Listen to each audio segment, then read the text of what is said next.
গাড়ীখিনি দেখুৱাই দিব। আচলতে আপুনি ৰিজনটো আচলতে দুখন গাড়ী ধৰিছে, তিনিখন গাড়ী ধৰিছে। অবৈধ কাঠ লৈ গৈ আছে।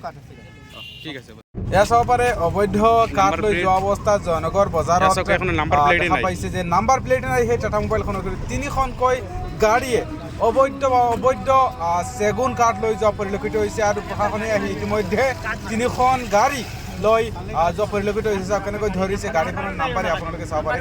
এয়া চাওক নাম্বাৰ দিব লাগিব বাৰু গাড়ীত ভৰ্তি তিনিখন ট্ৰাক, এখন বলেৰো পিকআপ, এখন টাটা মোবাইল আৰু এখন আচলতে সৰু ডাম্পাৰ, সেই টিপাৰ বুলি ক'ব লাগিব। সেই তিনিখনে অবৈধ কাঠ লৈ যোৱা পৰিলক্ষিত হোৱাতে প্ৰশাসনে মুৰাজাৰ আৰু লংকাৰ ফৰেষ্ট বিভাগে আহি এইখিনি উদ্ধাৰ কৰে। এয়া আপোনালোকে চাব পাৰে। এয়া চাওক কেনেকৈ লৈ গাড়ীখিনি দেখুৱাই দিব।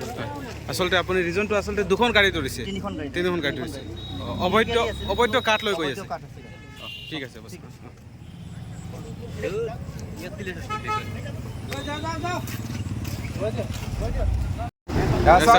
অবৈধ কাঠ ব্যৱসায়ীসকল সাৱধান হওক। আৰু জয়নগৰ অবৈধ কাঠ ধৰা হৈছে তিনিখনকৈ গাড়ী। জয়নগৰ শুনামতে জয়নগৰ এখন দোকানত সেই কাঠখিনি ৰাখিব বিচাৰিছিলে এজন ব্যৱসায়ী আৰু সেই সময়ত আৰক্ষী আহি এই গাড়ী তিনিখন জব্দ কৰে। এয়া আপোনালোকে চাওক।